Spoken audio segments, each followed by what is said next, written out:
You're listening to the When Life Hands You Lennon's podcast. But in an entry-level film production, it's one strike and you're out. You're fired. I'm not calling you back. If your goal today is to make a basket, we're gonna make that basket.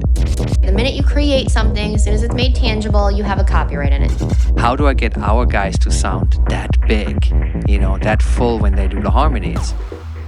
And I'm your host, Lennon Seahawk. Let's get to the show. Yo, what is going on? I am very, very, very, very honored to have had this guest this week on the podcast. His name is NIVIRO, and he is a Belgian dance music producer and DJ. Now, I have followed NIVIRO for quite a few years and seen his releases and his growth grow immensely. And he is one of my favorite dance and kind of hands-up hard dance music producers in the scene today. And we have a very, very exciting conversation. We talk about his growth growing up, where he became inspired, and he has a unique story on taking piano lessons and then quitting and then kind of figuring everything out himself. We talk about his influences growing up. His parents were very big in Eurodance and a lot of pop music. We talk about marketing techniques such as how his track The Ghost, caught on through TikTok and got like 1 million or 2 million video uses, because on TikTok they count how many times your track is used in a video versus how many streams you have for each video or total views. So we talk about how that kind of projected his career, or at all. It actually didn't really change his career, which was very interesting, being the success that it saw. And then we talk about his gear and his really, really cool studio, and when he started accumulating all this amazing gear and how it influences his ideas and his sound and his standout melodies. His NIVI Academy is also a topic of discussion, and we talk about all kinds of other things as well. NIVIRO was such an amazing, amazing guest, and he shared so much information, and we share very similar visions on the music business and music industry as a whole in sharing our ideas and everything that we learn so we can better grow the industry together. So before we jump into the conversation, please sign up to my mailing list. You can find that on my website, which is lennonseahawk.com. So sign up to my email list, and I can notify you when new episodes are live. Follow me on Instagram, Lennon Seahawk. You can find that on my website as well. I would appreciate a 5-star rating and review in Apple Podcasts, as well as a 5-star rating in Spotify, which is a new feature that they recently launched. Search my show, When Life Hands You Lennon's, click on the page, and then click the 5 stars in the mobile application. Lastly, if you or somebody you know would be a good guest for the show, there is a guest request form in the show notes below. Please fill that out. I am always, always, always looking for amazing music industry visionaries, music business professionals, producers, songwriters, you name it. Fill that out and we can be in touch. So without further ado, let's dive into this conversation with the incredibly talented NIVIRO. Yeah, NIVIRO, thanks for being on the show. I was actually, just before you were on, listening to a few of your tracks. I love Little Astronaut and New World. They're kind of two of my favorite tracks so far. Well, thank you. You're welcome. I've really been interested in your music, and I've been following you for quite a few years, and I'm a lover of Eurodance, hands-up music, hard dance. Like, that is my forte. So when I first discovered you, I was like, this guy is going places, and I can really jump on ship with that. So I did a little bit of research and jotted down a handful of questions, but I want to get to know you just a little bit before we dive in. Where are you coming to us from? Wait, you mean where I'm coming from? Because like the connection disappeared for a while here. Oh, where are you located? Oh, I'm from Belgium. More specifically, I'm from Mol. It's about, Okay. I think, 30 minutes from both Antwerp and Eindhoven in the Netherlands. Okay. And how long have you been there? Have you grown up there? I've grown out there, yeah. I mean, Uh, I've grown. I was born in the neighboring village, but I'm not that adventurous, so I only moved one village in my whole life so far.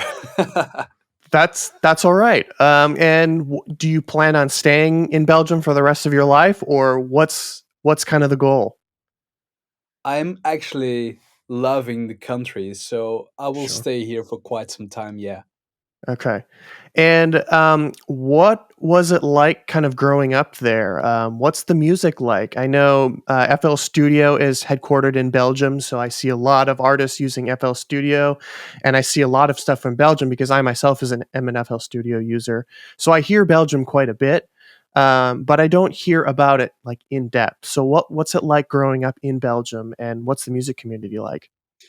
Well, first of all, I did work with FL Studio a long time ago, so that was something too. Well, something special about Belgium. It's a really peaceful country, I think. And also music-wise, I think we had a really good footprint in the dance music, especially in the 90s. And as you mentioned earlier, like the Eurodance and upbeat music, that's particularly Belgian music. And really wanted to revive that kind of genre. It's doing really well in Germany right now. But like to stick with the question with growing up, um, yeah, I'm living basically on the countryside, so I'm not living in a big town or a big city, so it's really peaceful in here, and not much is happening here, but I'm completely fine with that. Yeah.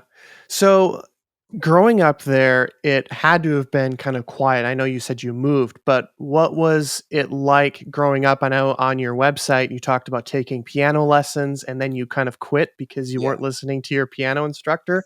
So talk about like getting into music. Was your family musical? Like what kind of music did your parents listen to?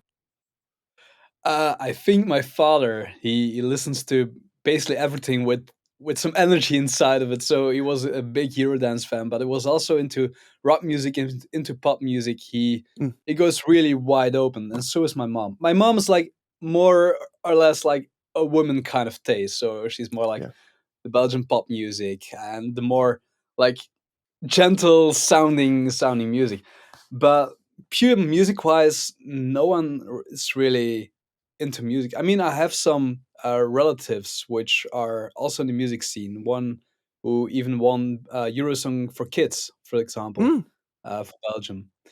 But like in my close family, I think I might be the only guy who is making a living out of music. that's amazing. So do you have any brothers and sisters?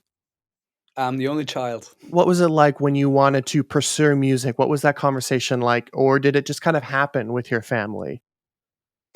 Well, actually, music has been in my veins for like for as long as I can remember. I mean, my dad used to tell me the story that at the age of 3, I was going with him to the music store, like buying my first single, my first CD, and it was from a Belgian band called Milk Inc. It's also Eurodance kind of style, Mhm. and the single was called Walk on Water. And when I got home, I was playing with our stereo installation. It had like two CD drives and one volume knob, and I was trying to mix, even though you cannot mix. But I mean, what can you expect from a 3-year old? But I was still like completely in love with music and playing with the stereo installation. Uh, until I started annoying my parents with it because I always turned up the volume completely. And yeah, then at the age of 10, I really wanted to create my own kind of music because it was not jealousy, but I really wanted to create my own sounds. And I think Mm, learning how to play the piano, or at least learning some basics in music, was one of the most important stuff. I had to say, as you read on my biography, I did it for like 1.5 year, and then I told my teacher, like, "Yeah, see you, man," and I continued by myself because I mean, I got the basics, and from mhm, there on, I always had a vision. I don't want to be mentored, and don't want to be taught, because that influences the way you will be making your music and making your sounds. mm, If someone tells you a bass has to be made like that with that kind of element and that, well, okay, then your mind is a bass has to be made with those elements. And Yeah. that's something I honestly didn't want. I want to be completely, um how do you say it, like that nobody told you how to do something and you got the chance to experience everything yourself. Yeah. Like completely original and, Yeah. non-conforming, I guess. Yeah. I took piano lessons for 10 years, 12 years since I was in second grade all the way up to my senior Oh year. I damn. did a piano recital, but I didn't practice as much and I wished I would have. And I wished as I got older I would have practiced and then moved on to more advanced techniques like doing classical piano or jazz. But Yeah. I come from a small rural town up in, the United States in Minnesota. So there wasn't a whole lot of musical influence. Then I went to school for music. And like you were saying, you're taught how to do mixing, you're taught how to do sound design, you're taught how the vocals should sit in a mix. But so now my brain is kind of like, oh, this is what I learned in school. I paid a lot of money for this. This is how I have to do it, you know? And Yeah, one of my exactly. teachers worked with the Backstreet Boys. So it's like, okay, this guy knows what he's talking about. But those guys, though, they actually do know what they're talking about. But I think it's limits creativity for the guys I who agree. don't know it yet. Yeah. I mean, let them experience why one bass sounds way better than the other one. Yeah, it's basically a trial and error, and I think it's part of the process doing that, Hmm. doing messing around with sounds to check what works, what does not, and what gives you the desired final product. Hmm. Plus, when you have musicians who don't know music theory, they're looking at and just playing with stuff that sounds good. And then I'm like, well, how did you get this? Well, I just thought it sounded good. I'm like, this breaks every rule in music, but it does sound really cool. I would have never thought of that because it's a rule that you can't break, but rules in music are meant to be broken. Yeah, not always. Don't put reverb on the sub bass. No, for That's real, very true. try it. It sounds amazing sometimes, but you need to It's do it right. But still, yeah. that's off the topic. No, that's really good. I like these types of things, especially getting really technical because sometimes, like who would have ever thought to put reverb on a sub bass, you Yeah. know, and especially in dance music. So when you were growing up, who were some of the artists that you would listen to and really kind of inspired the sound that you have today? I mean, I've grown up in I was born in 1997, so I did experience the 90s, but more the early 2000s. Sure. And I've always been quite influenced by my parents. I think that's common for a lot of other guys. Um, but for example, yeah, Milk Inc. That was a Belgian band. Mm, Uh, that guy was like a main producer guy is called Reggie, and mm, he really inspired me in the early beginnings. But so did Cascada, so did even Tiesto, mm. Armin van Buren, like the early guys, the early DJs with like the uplifting and the powerful sounds. Those are the guys who completely inspired me. Oh, Scooter, I cannot forget him. Mm. Scooter. Yep. Yeah, So, I actually had Cascada on the podcast a few months ago, and it no was quite way. an yeah. She was on the show, and I was kind of shell shocked the whole time because she's by far my favorite artist of all time. Every time we touch, that whole album is my favorite album. Um, so, do you have a favorite? I have to ask you, do you have a favorite Cascada song? Well, ooh, that's a really hard one. I mean, There's so my many good go-to would ones. be like, indeed, every time we touch, but they have so many other great records that it's Hmm. almost impossible picking one. Yeah. That's a fair question. That's a fair answer. So, growing up, now that you've created your own kind of sound, and you've got this amazing studio, when did the studio kind of come about? Like, when did you start building this? And like, it's very impressive. I see pictures on Instagram and whatnot. So, is this in your home, or is this a separate location? Or tell us a little bit about your studio. This studio is basically in my bedroom. Well, you have the Wow. door behind me that goes Okay. to my bedroom, actually. Okay. So I can literally step out of my bed, go inside of the studio. But I usually start healthy with breakfast. But I mean, it's a possibility. Yeah. But Yeah. the studio has been it's a building package. Like you can see a lot of gear standing in here, all analog synths, all analog equipment, like the main desk. I mean, when I started, I did to the whole construction, for example. And the desk was completely empty. I had two small monitors, uh, two screens, and one interface, and that was it. And I think that's what everyone should start with to gain experience, play around with sounds, get to know your studio, get to know your speaker. And that has been a while ago, and it's completely exploded. Like it became a passion, a hobby, which got completely out of the hand. I was like, I see pictures of it on Instagram and then on your YouTube, and then I love your Nivi Academy stuff and just the whole vibe in there. I'm like, that is such a gorgeous studio, and it's such an ethereal place for you to create. And I got my studio here. My bed is literally right behind me, and I've got my little desk with my KRKs that I've had Rocket 8s for 10, 12 years now. And I've got my MIDI keyboard that I bought 10 years ago as well. Saved up all my money from working hard all summer. And so I've got a little studio going on as well, but nothing near yours. So, But honestly, that does not limit you creating big ass music. no, I mean, sometimes I just create a whole track on purely my laptop without sure. anything else, and other times I literally turn on every single synthesizer in my studio to start playing around with those, and that also creates a whole song, but it sounds completely different, Yeah. and it's more like the kind of sound you wish to have. Yeah. I really like the old school analog sounds. If you Mm, check, for example, Deja Vu, the track I also recently released. yep. The main sounds are made with the GP 808, sorry, Okay. the 8080, and some viruses. Those are the main Okay. sounds because it's a Eurodance track, and didn't Mm, want to destroy the vibe it already had.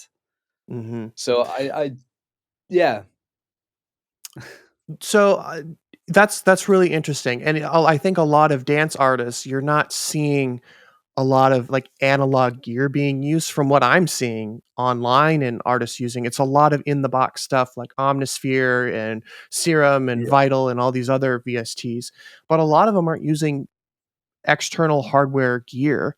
I see it a lot in like the pop music realm, but not really dance music. So when did you kind of start experimenting with these and then kind of start catching on and be like, okay, and then it just kind of you could keep buying synths and more synths and more synths. I think my first synth I ever bought was a Virus TI2. It's still on my desk, and this is basically my main MIDI keyboard. Every single melody, every single chord has been played on this one. Okay. So I was 16 when I bought it, and it still rocks in every single track. I think that's the one which I always use. Mm, And honestly, working in a box, I cannot blame the touring artists because I mean, I want to take the time for me to spend in my studio, in my working environment, because first of all, I'm really creative in here, and mhm, I have my tools which I really know.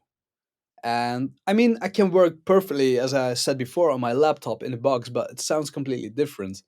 And I mhm, want to have like the distinctive NIVIRO sound everyone knows. And mm, I cannot make those sounds with a VST plugin for some reason. I tried it. I tried copying the exact same settings from the hardware into a serum or a silent or even a modulation of the hardware, and mhm, for some reason it didn't even come close.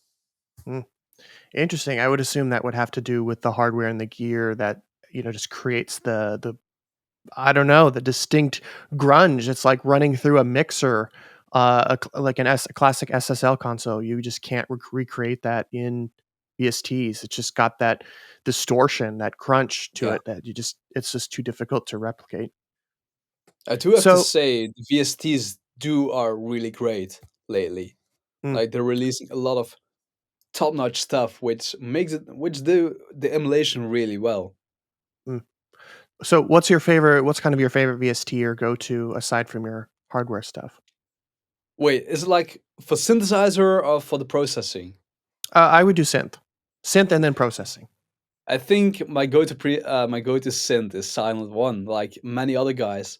Classic. Um, I don't own that many VST plugins. Mm, I can even like literally open up my folder. Wait, let me open up Ableton here and let me go through my VST list because it's really small. I use a lot of stock plugins. I do have to interesting. say I don't work with Ableton anymore. I work with Nuendo because you might already have seen my studio that there are speakers all over the place Yes. and even at the roof. Oh So wow. yeah, I'm working in Dolby Atmos, and all my future releases will be released in Dolby Atmos too. Wow. So yeah, that's not really possible with Ableton. But still, I use a lot of native plugins, not for the synthesizers. So for the synths, I use Falcon, Contact, sometimes Massive, Nexus, sometimes Serum, Super 8, and Silent One. Mm, Those are literally wow. the only synths I have. Wow. That's a small list according to, other artists who have, get a new synth every day. Yeah, but I pay for my software. That's true. That's fair. That's fair. They do get to be really expensive. I've looked at, some like Albion One stuff for orchestral stuff, and it can Oh be yeah. thousands of dollars. It gets to be when you want the top tier stuff. And thankfully, Splice has things where you can do like a pay rent to own, and it's like $10 a month for 6 months or whatever, which is cool. But yes, it's nice that you pay for stuff. I do too. I pay for all my VSTs as well. Honestly, if you're like a beginner or a hobbyist, I don't care that you pirate or torrent all the software. I mean, we all did it. I did it, you did it. But from the moment people start making a living out of it or start earning money with those tools, I'm just my opinion is just that you have to buy those because Hmm. literally it's your living and yeah. Yeah, it's literally your living. Yeah, and they're Silent is Serum is only what $189, which seems to like a lot of money to somebody. But when you start making money and stuff like that, it's really not nothing. It's not a price to Yeah, pay. for the tools you get to offer, it's quite affordable, honestly. But Exactly. also, why I'm using so little plugins is basically I'd rather know my tool completely from down to bottom, or even from sorry from top to bottom, than using like a lot of different plugins which I don't know completely, and I want to push everything to its limits. Mm, And yeah, sure. you cannot know everything, so I'd rather go really deep in the stuff I already have. Hmm. Yeah. So talk about why you're switching from Ableton to Cubase and or Nuendo. It's Cubase, right? No, it's Nuendo, but Nuendo. Okay, Nuendo and Cubase are basically the same, but Nuendo is like the beefed up version of Cubase. got And it. honestly, I hate Nuendo. I hate it completely. It's not creative. It's slow. It's yeah, I hate it, but it's the best. Is the best option I have at this very moment to work with Dolby Atmos because Ableton only supports stereo. Ah. I tried Logic Pro, but that's even worse. Mm, Like a lot of times, it doesn't even sync up properly when penning when using the object base and the bats. So there's a delay compensation going wrong completely, and there are many more reasons why Logic Pro doesn't suit my kind of workflow. mm, Um, but Nuendo, I mean, it's a program. It has everything, but no one knows where it is. mm. Well, Like, that doesn't help. yeah, that doesn't really help, and it makes it. It might be that I'm still because I'm still in the transitioning that I just don't know the program completely. But in my first experience is that it's not really intuitive, but it does offer all the tools you need. But the Mhm, positive side is, first of all, it has Dolby Atmos integrated.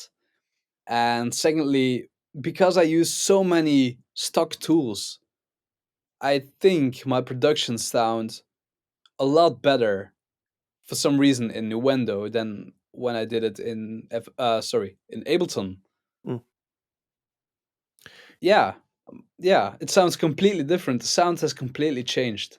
So are you producing in Nuendo or are you producing elsewhere and then kind of stemming stuff out to then mix in Dolby Atmos? I did it for a long time. I produced in Ableton and I made the Mhm. Dolby Atmos mixes in Nuendo. Mm. Um, but that's really time consuming because I already did the mix in Ableton and I had to break it down completely to redo it in Nuendo. It's like literally doing double work, and that's not something I really like to do. Sure. So I switched completely. So I'm producing in Nuendo from the ground up in Dolby Atmos, which is, by the way, awesome because I mean, when I use a really big filling synth and I turn up my reverb, it's coming from everywhere. It's a dome of Yeah, sound which is coming on top of you, and it makes even producing more literally immersive. And sure. that also sparks creativity. Mm. Interesting. So I've been seeing a lot of I know Apple Music is really pushing Dolby Atmos, and I think there's a few other DSPs that are really kind of pushing it, and they keep saying that it's kind of the next frontier of sound. And even the Apple AirPods are starting to do spatial audio. Yeah. So what does it entail to make a song in Dolby Atmos? Like, what's the process like, and how is it different from a stereo? I think everything is different. There are Mm, so many things you need to take care of. For example, let's talk about sub basses. I sure. mean, when you have a stereo, it's literally 2.0. When you go to immersive audio, it starts from 7.1.4. And the dot one is really important because that's your subwoofer. Your Mm, subwoofer is now a completely separated layer. mm, So when working with basses, it's not, I mean, if you do it in stereo, it's like, okay, I'm going to turn up the bass, I'm putting a kick into it, I do a sidechain, and done. But here, you have to take care that your bass in the subwoofer aligns properly with the bass in your top speakers, and how mm, you're going to distribute all the different sounds because there's a lot more panning information going on. In stereo, most of the synthesizers all are completely in stereo already. They are mm. really well with correlation, they translate really well into mono, but in Dolby Atmos, I mean, you can all throw that away because you need to start panning manually and you need to make sure it will sound great in stereo and you will need to make sure it will sound great in mono. So I do have to say it's up quite some levels above stereo. Mm.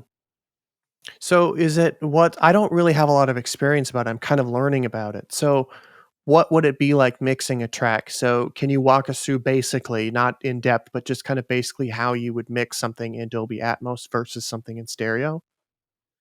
Well, what I usually do in stereo is that I make groups for everything. And the fun fact is that I have already tutorials on YouTube on Mhm. my kind of workflow in Ableton in stereo. And there you'll be able to see that I work in major groups. I have my leads, I have my basses, I have my kick, I have my percussion, and so on. And that's something which is not possible in Dolby Atmos. You got Mm, your dedicated 7.1.2 bed, and you got your objects. Well, the bats are mainly, or at least how I use them, is for the core sounds. You got your kick, your bass. Those need to have like a fixed position. mm, But from the moment you want to bring some movement inside your sound, so you want to make it twist around your head, for example, then you need to convert to an object. But when you need to convert one item to an object, you cannot use groups anymore or buses. So mm. it's basically making a stereo track without any group processing, bus processing. It's like throwing every single element into the master and done.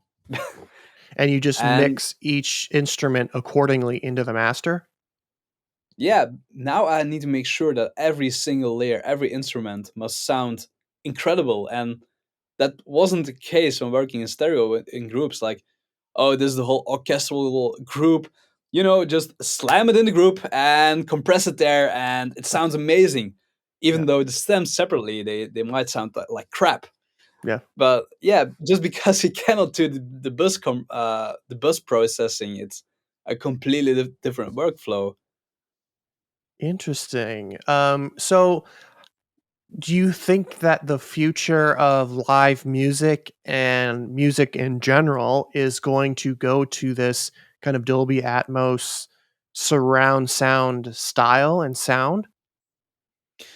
Honestly, it's funny that you ask. Maybe you have read something on my biography too, because I'm really pushing a new concept I've been working on. It's called Explisso, Yep, I was going to ask and you about it. Explisso is basically the whole immersive audio experience live in a DJ set.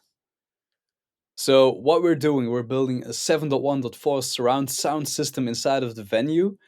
Um, so in short, it's basically a 360-degree dome of sound, completely accompanied with time synchronized lights and Oh my god. pyrotechnics. Everything is completely in sync. It's Wow. something one has never heard before. I can assure you that. Wow, that sounds really cool.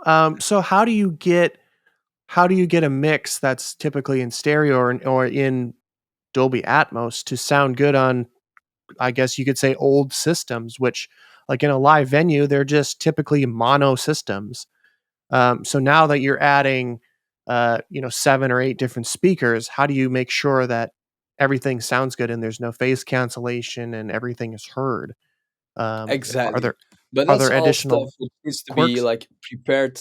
It all needs to be prepared here in the studio. Mm, Like I have the whole system is based on the same as we know now. I have a library with a lot of tracks which are mm, completely ready in immersive audio, like you would play with stereo, for example. Like you got your library, you got sometimes even a playlist, and you do everything as you're used to with stereo, but with all the additional stuff. mhm. Interesting. Yeah, it's such an interesting world because, we're getting thrown with NFTs and blockchain and DAOs and Dolby Atmos and all this crazy stuff, and it's getting overwhelming on trying to differentiate what's what.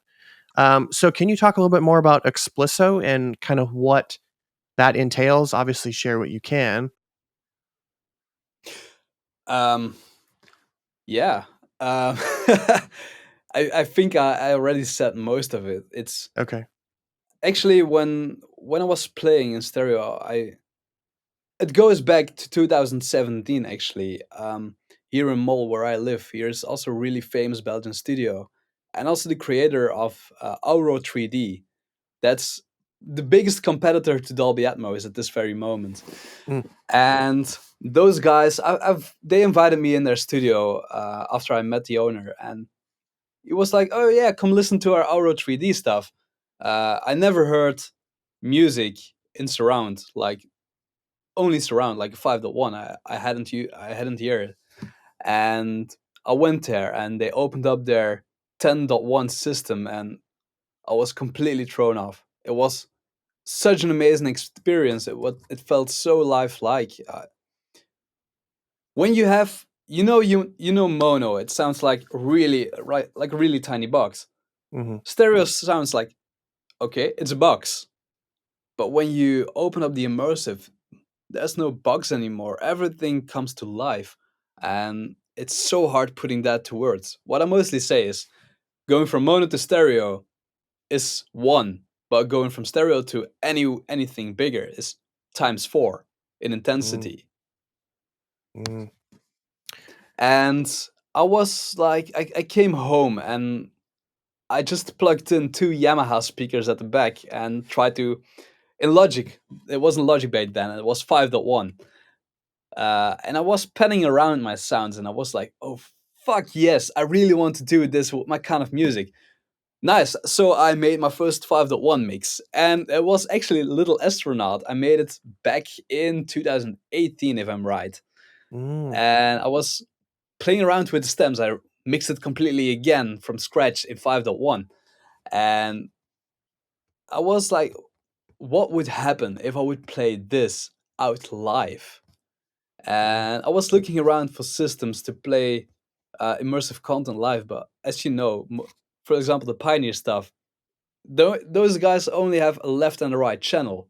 Mhm. So that was no option for me. So I went into looking into software, and there was no DJ software where I can literally mix track A and B with all the effects I need live in Mm. immersive audio. So I tried to develop my own technology for that. Uh, and that is basically how Explisso was born. And where did you get the name from, or what's the meaning behind Explisso? Explisso means actually explore live surround sounds. Oh, Yeah, that's basically the meaning behind it. And nevertheless, I I thought see it it. sounded cool. I see it now. I have it written down on my notes to see like, oh, what is this? And I'm looking at the letters. I see it now. I see it. Well, but then imagine that everything was done. Like I can mix and play back my surround music and I can do it live and awesome.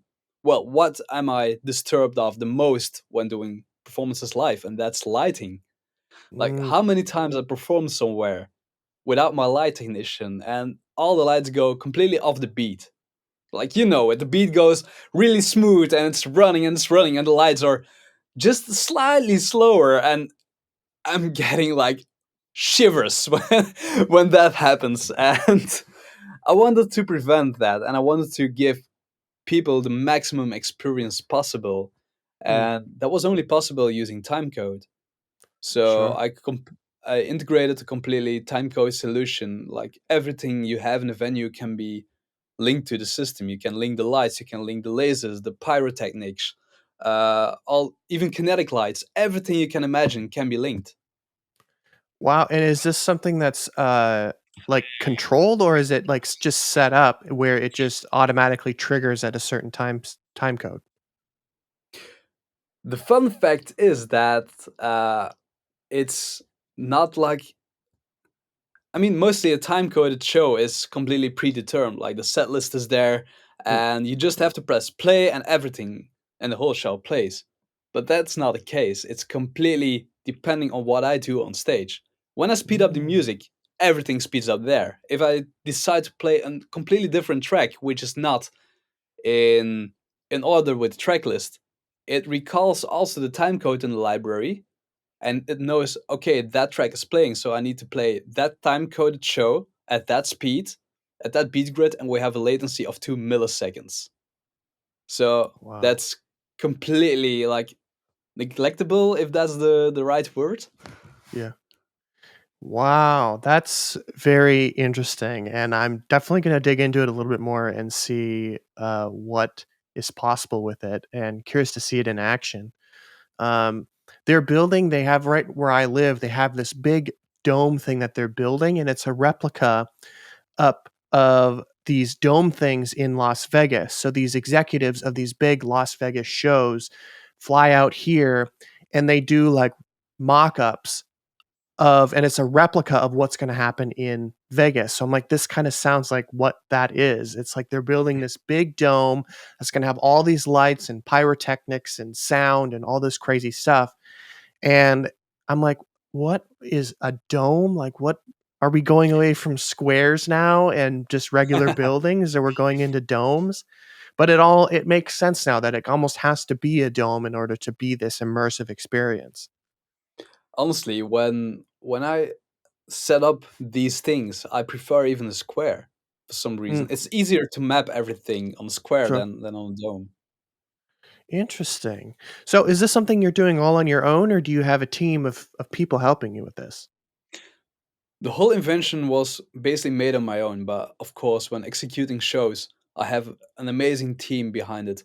And the team does not only do Explisso, they also are working with me for my stereo shows, for the regular shows. Mm,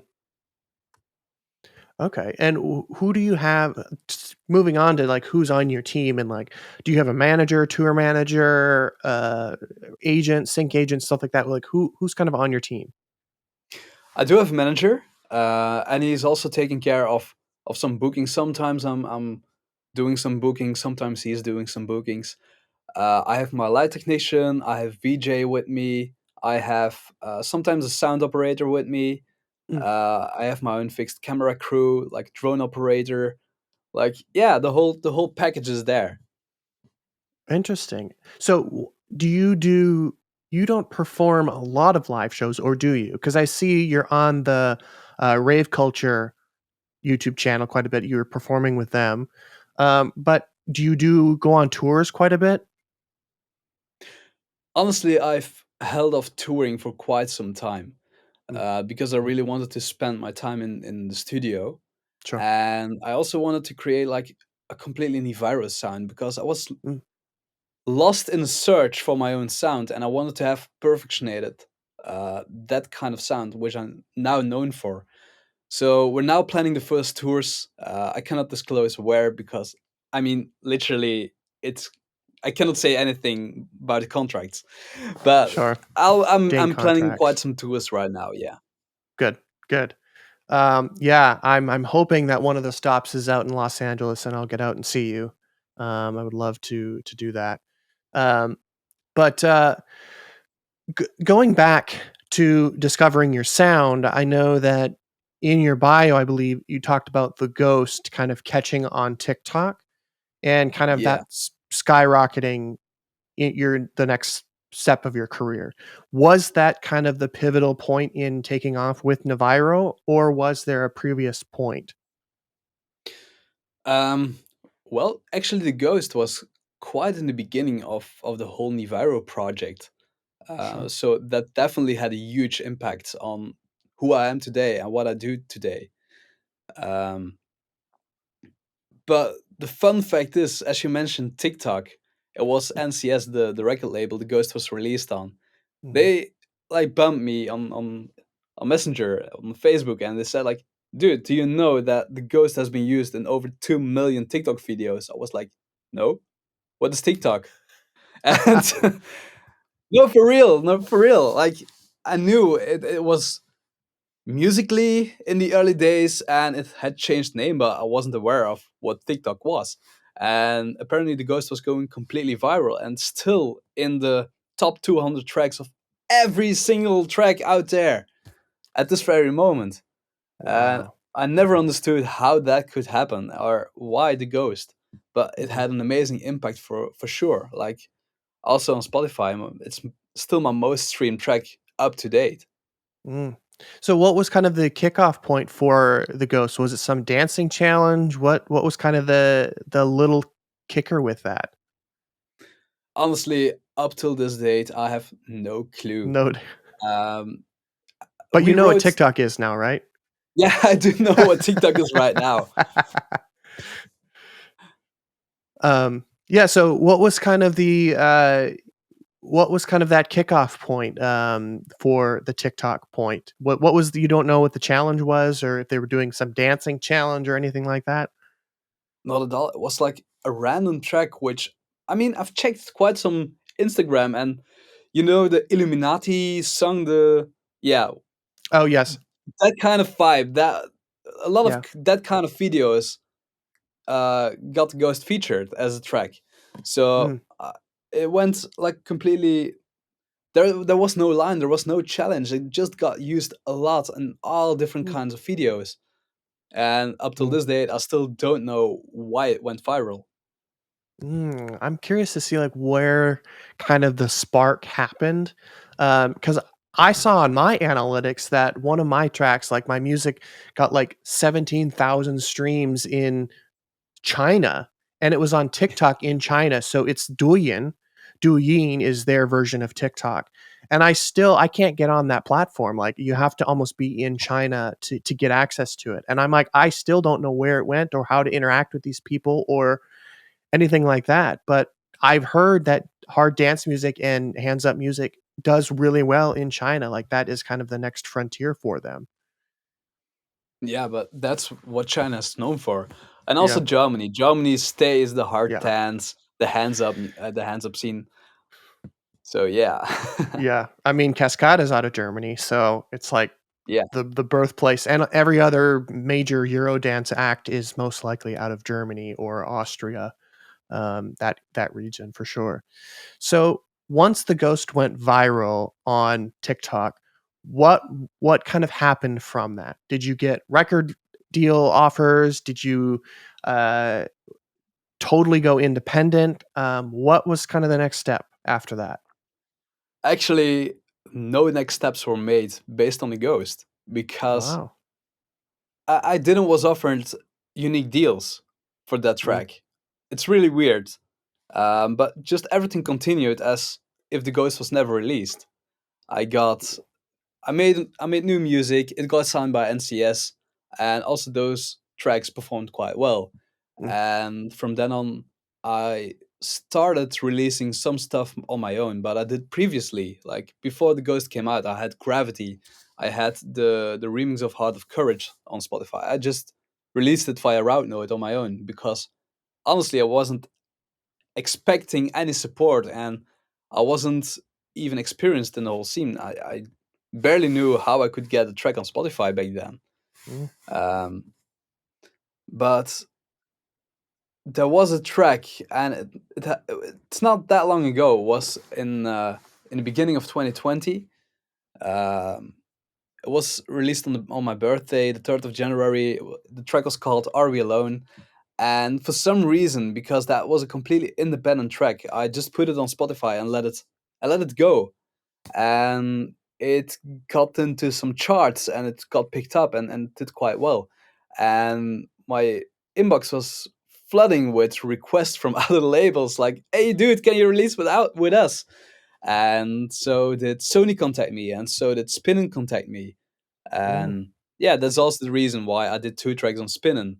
And from there on, yo, W and W were in my inbox, and they said like, "Yo, that vocal, Are We Alone? Nice one. Where did you have that from?"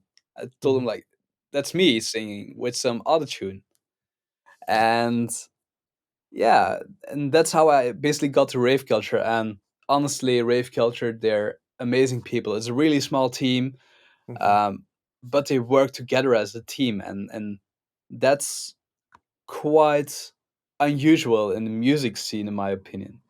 Sure. I do have the same with NCS. NCS is also an amazing label.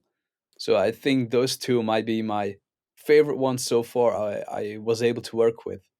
Yeah, I love the NCS team. I'm connected with a few people over there, and they've always been just very supportive of whatever I'm doing, and I always try to support them in any way. Then again, I've supported NCS for better part of 10, 12 years.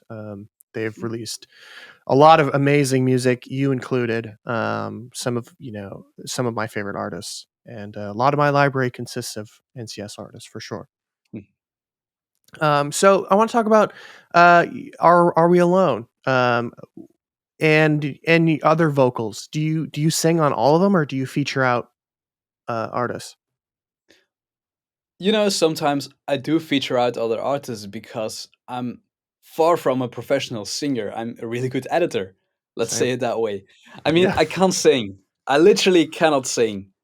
But I mean, we got the tools. I got autotune. I got a lot of FX tools which I can use. So Mhm. I mean, Are We Alone always had to be that hands up track, that 90s track to revive the genre. Um, and back then they also used like, have you ever listened to the lyrics? It's utter rubbish. It doesn't even make proper sense if you try uh, to literally analyze what I'm saying. I'm hearing the So it's melody in my head, but I'm not hearing the lyrics. I'm only hearing "Are We Alone?" That's so. What are some of the lyrics? yeah, like the lyrics are just supportive, and that was something which was really common in the 90s too. Like especially on the Eurodance tracks, there were a lot of Oh yeah, lyrical tracks, but if you listen to the lyrics, they're mostly cringe. And yeah. I wanted to replicate exactly the same. I wanted to have a cringy track, and for some Mhm. reason, it got picked up. Yeah, it's very interesting because you look back on tracks like that, and it's like you look at like "Better Off Alone." While it might not be 100% Euro dance, but it's "Better Off Alone" by Alice DJ. It's the same thing Yeah, over and over again, and there's nothing to it, but it's one of the most representable and iconic dance tracks of all time. Same with like "God Is a Girl" by Groove Coverage. You've Yeah. got like "Call on Me" by Eric Prydz. It's the same thing for 4 minutes. But these tracks have like will stand the test of time. You know, even Sandstorm, while it doesn't have lyrics by Darude, it's the same melody throughout the whole track. And these tracks will stand the test of time because of personally, that's one of the reasons why I fell in love with like Eurodance and hands up music is because of how cheesy it is and how cringy some of the lyrics are, and that like it doesn't make any sense, but it's just Yeah. it's fun. And it's super easy. All the melodies are all super easy, really simplistic tracks, and I think that's one of the main reasons why they literally stand the time. hmm They're very memorable. Like "Better Off Alone." You think of that song, the melody gets stuck in your head right away. It's like you know exactly what song it is. Yeah. Um, so how do you come up with the melodies? Are you out grocery shopping or out with your friends, and then you have some idea and you have to whip out your phone for a voice memo, or are you just kind of tinkering and messing around on your keyboard? My melodies exist in three different ways. Either Okay. I'm showering and my phone gets wet because of recording it, or I'm playing on my piano downstairs, or I'm playing on the small MIDI keyboard in here.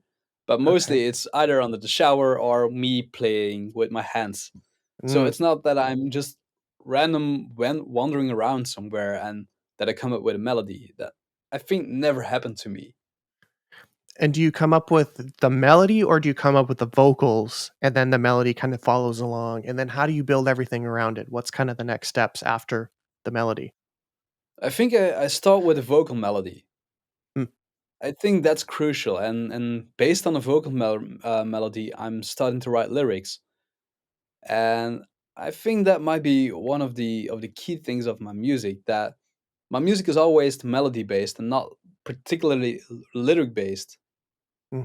Like a lot of people start writing lyrics and then decide melody and the rhythm, but I'd like to do it otherwise Sure. because I like to have like a constant rhythm, like Mm. constantly repeating over the track, which makes it uh more easy to recognize the track and remember how the melody is going. Mhm. Interesting. That's uh that's cool. I love hearing how different artists come up with their ideas and how they build out tracks because everybody's process is always so different. And it's inspiring to see and hear how people come up with these things and how these tracks are built, because everybody's process is so different.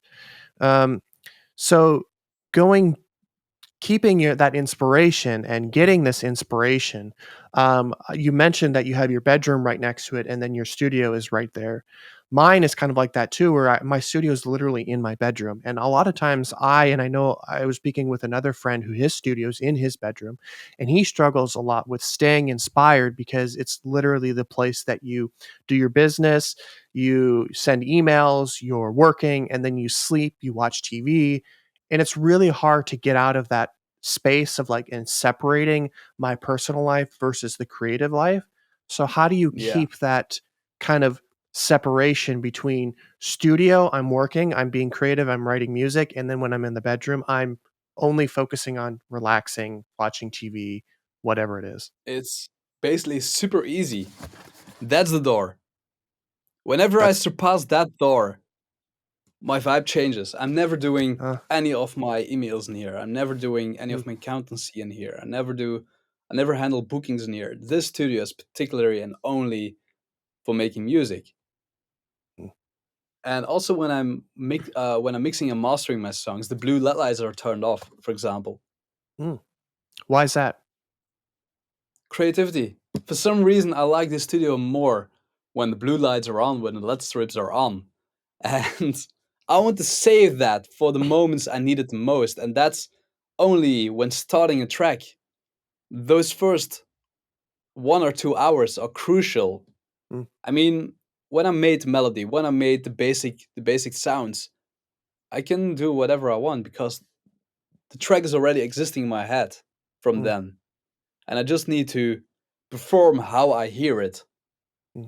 But coming up with those ideas, with the initial idea, is such a hard part, even for me. And I'm also not a guy who wants to copy his own music over and over and over. I want to be creative every single track, and that sometimes I might push myself a little bit too hard, and some fans might be left in the dark sometimes because I'm Mm, trying so many different things, and some people ask me like, "Yo, can you make a follow up of that particular track?" Yeah, I can make a follow up, but it will sound different for sure. mm. And Interesting. yeah, I mean, there's nothing wrong with using the same formula and same sounds, but for example, I have a really small bank of my core sounds, but everything else gets made from scratch every single time. Mm. And that I that barely you use the find, same pick. yeah. Oh, yeah, interesting. I see a lot of people, I've seen a lot of artists saying, use templates because it just gets you started and you don't have to worry about finding sounds and you're spending 30 minutes digging through sounds and now you've lost your idea. So they just open up a template and their buses are set up. They're the basic sounds. They have a basic structure, a kick bass or a kick snare, a couple hi hats, and it just gets them going so they can start working on melodies, chords, and whatnot. Do you find that to be helpful? Do you use any templates or anything like that when you're working? Never. Just my Dolby Atmos template, and that's basically the routing to Mm, my Dolby Atmos renderer got it. to the dedicated server. So it's basically just an input output template. So no sounds, no VSTs are in it. Ah, I see. Um, So so, in oh, short, I'm always using a blank sheet when I start producing. Like I don't even have a known sample pack, for example. I just know which kind of sample I need, and my library. I don't have that many libraries either. I have the Kashmir bundle, some Vengeance, animatics bundle, and those are my main sounds.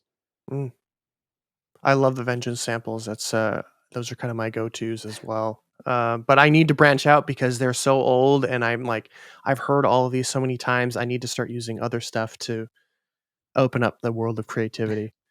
Um, but when you're finished with your track, or when you're working on your track, do you find um, that do you just pick up a piano and play it in as the MIDI and then build around that? Or once you've got the idea out and recorded, what's kind of that process? Well, every single note you hear in one of my tracks is basically played with my bare hands. And then sometimes quantized, sometimes not. So sometimes I'm just leaving it as I played it with all the Mm, velocity and information in there. And I think that brings your track so much more to life than yeah. drawing it with your mouse at all velocity 100, as everyone knows. Yeah. And yeah, I always play everything like the melodies, even some snare rolls, for example. Mm, It's really fast, like. yeah. But yeah, every or almost all the MIDI files are played with my bare hands. Interesting. Okay. Um, that's that's really fun. I've sequenced everything in and I'm starting to learn how to play it in because it's I don't know. FL Studio on Mac OS is trash and it's very buggy and like a lot of times I'll open a project and samples won't load, like the kick just won't load and then I have to close it and restart it and it still doesn't load so I have to close and I just have to play this game with it. And so yeah, I'm really heavily considering switching other to another platform or going back to Windows. Um, it's very frustrating when you have these creative barriers. Yeah, yeah, I can imagine. It has been a change too for me going from Ableton to Nuendo, Yeah. pure creative wise. But I have to say, I made now uh, 3 tracks in Nuendo, and I have to admit it sounds amazing. And Mm, for uh, for some reason, it triggers me creatively mm, somewhere else. Like I do other stuff which I usually don't do, but like there's Ableton stuff I don't do anymore, creative mm, wise. mhm, So yeah, it has its pros and its cons. mm. Yeah, it does. It does. Um, so I love your Nivy Academy. I love that you're sharing kind of the stuff that the pros won't tell you. Um, So, what was the idea behind that? And I mean, you're already doing so many things. Why the academy? Well, I'm also active in quite some EDM producer groups on Facebook, and I read so many disinformation and so Mm, many questions, basic questions sometimes, but also really specialized questions. And I thought by myself, why shouldn't I just share the knowledge I built over the years with all the other guys? I mean, I have nothing to lose. I'd rather learn other people what I know than keeping it a secret for myself. mm, And that's the whole setup of the Nivi Academy. It's all based on tips and tricks most people won't think about or forget about. And honestly, the stuff uh, I'm now handling in my academy series is stuff it was really hard to find information for myself when I was starting. mm, Like I was constantly pushing to the limits of my CPU, for example. That was the mm, first episode of Nivi Academy, and I was working with some analog gear. And every time I want to export a track or even the stem, it had to run in real time. So I had to listen to the whole track, and whenever there was a glitch, the glitch was also printed in the master file. So I had to redo everything again, and that costed me so much time in my whole life that I wish I would have found out Audio Gridder, for example, way earlier, so I can spread the workload among multiple machines. mm. What's it called? Audio And Gritter? yeah, that's the first episode of the Nivi Academy. Okay, I'm gonna have It's to go back basically and a rewatch it. plugin. Yeah, it's basically a plugin which allows to like use your VST on a separate computer. Hmm, interesting. I'll have to check that out. Uh, yeah, I've heard of these types of things, but I don't actually. I just hear the names and it goes in one ear and out the other, and it's like interesting. I'll have to check that out.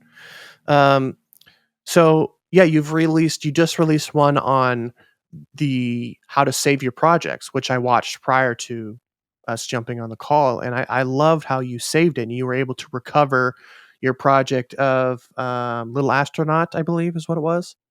Yeah, yeah, Yeah, true. yeah. So talk about So that process a little bit. well, it was a hard way to learn because honestly, no one ever told me what to do when my track was ready. Like the labels, I just supply my master file and here is the master, release it, thank you. And then after a couple of years, you might get a request, hey, do you have the acapella or do you have perhaps the mixed version so I can remaster it? Or do Mm, you have particular sound stems which we can use for remixes? And then I was like, oh shit, I have nothing except that one master file. And when I tried to reopen the project, everything disappeared because VSTs have been changed, like the Silent One. There are multiple versions, and mhm, the earlier version does not work with the new version. So I would have to install all the plugins as it was back then, and I need to find back all my samples. Anyway, it was a mess. mm, So I try to figure out how to save the project file the best way possible to be able to recover everything. mm. So yeah, That's That's a good point. And I will definitely link that video in the show notes because I found it to be very helpful and I'm going to use it as a reference myself.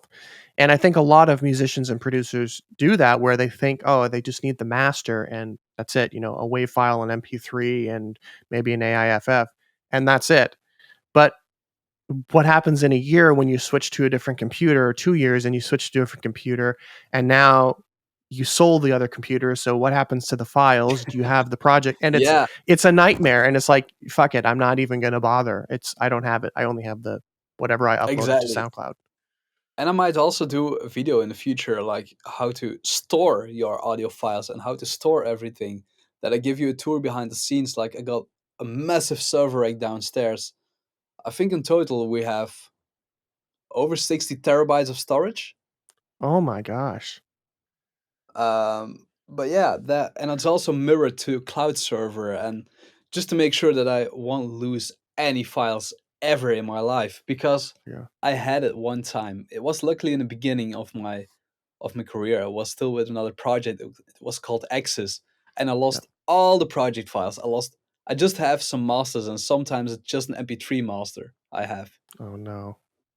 So yeah, it can happen. Like if you store everything on just a hard drive, and that one hard drive crashes, you're screwed. You lost everything. Yeah.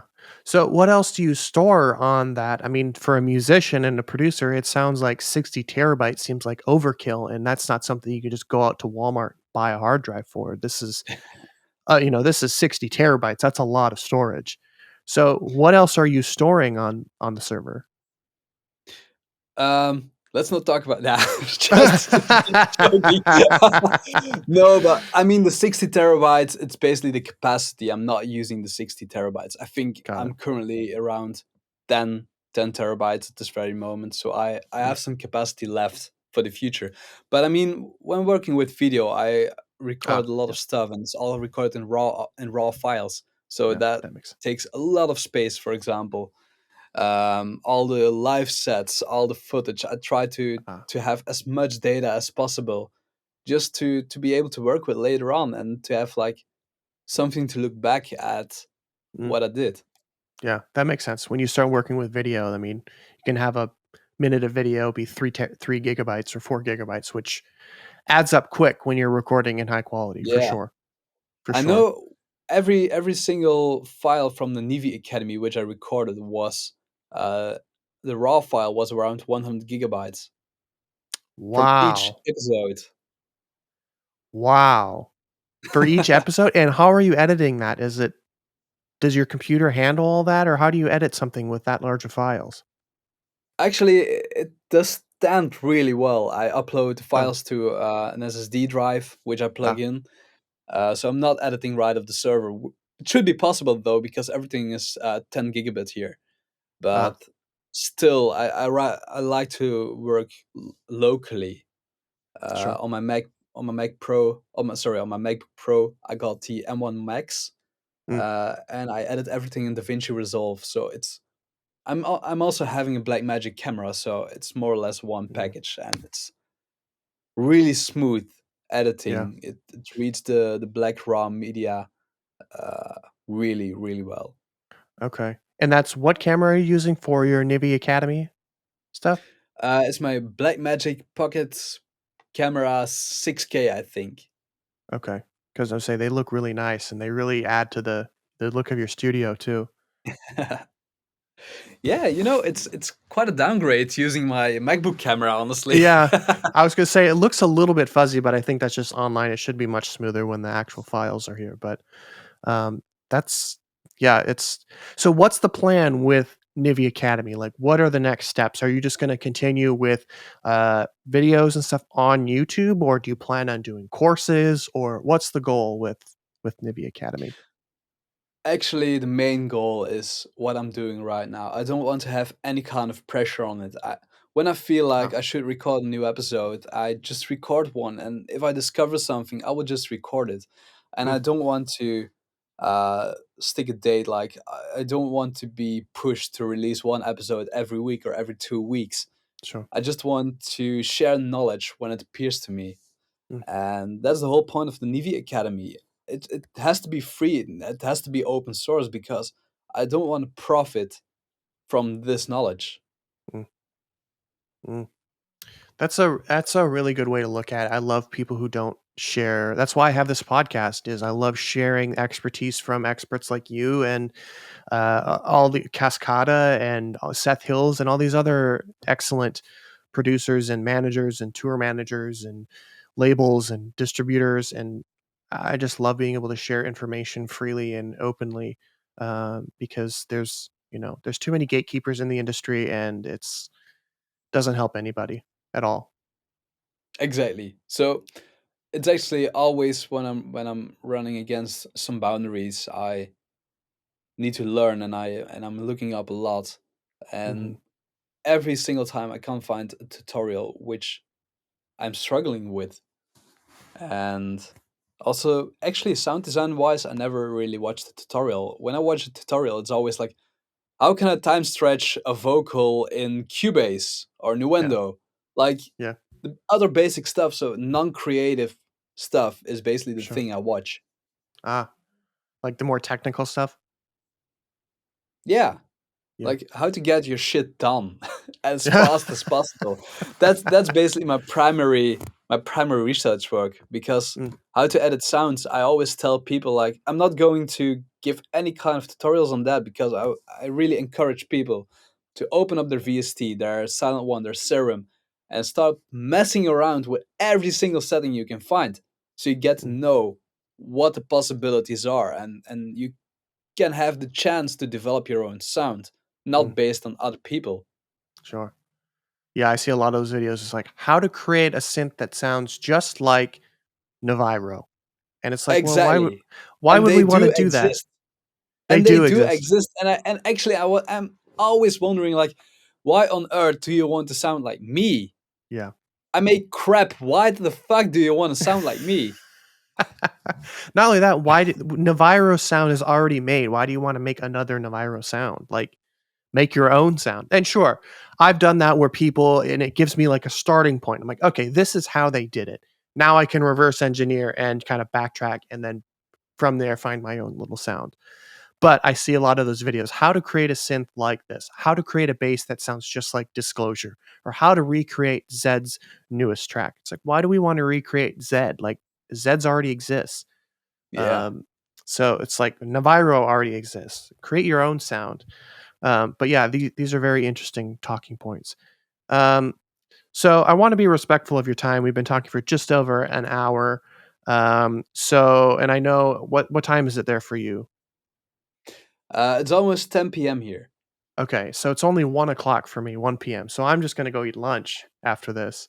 Um, but yeah, I want to be respectful of your time. So as we wrap things up here, thank you so much for being on the show. First of all, this was an amazing conversation. I love your music. I've all of your music. It's amazing. Been a big fan. So it's always an honor to speak with the artists who are kind of paving the way in various genres and really are finding their own way and sharing their knowledge with other artists in the music industry. So how can listeners keep up with you in everything that you're doing? Or if they have any questions on anything, reach out. It's super simple. Just like and subscribe. Follow me on Instagram, Facebook, YouTube. Great. No, well, if one has a question, just give me a DM anywhere. Just send it to the NIVIRO page on either Facebook or Instagram. Those are like my primary media. Okay. You can also join my Discord server, join the Rave Culture server. I'm there quite Cool. often, and I will try to help as many as people as possible. But of course, like, I receive daily so many different messages that Sure. it's really hard or even impossible to keep up with those. But I will always try to do my best. Sure. Sure. And I'll link all of your socials in the show notes below as well. So people can easily find them. But thank you again so much, Navarro, for being on the show. It's been an honor. And I look forward to seeing what you come out with and the new music that you release. Well, thank you. It was a pleasure being here, and I hope to have another show one time in the future, man. Yeah, let's keep that on the books and we'll come up with something for sure. Perfect. Hey, Cool. once again, thank you, and have a great meal. Thank you. Thank you.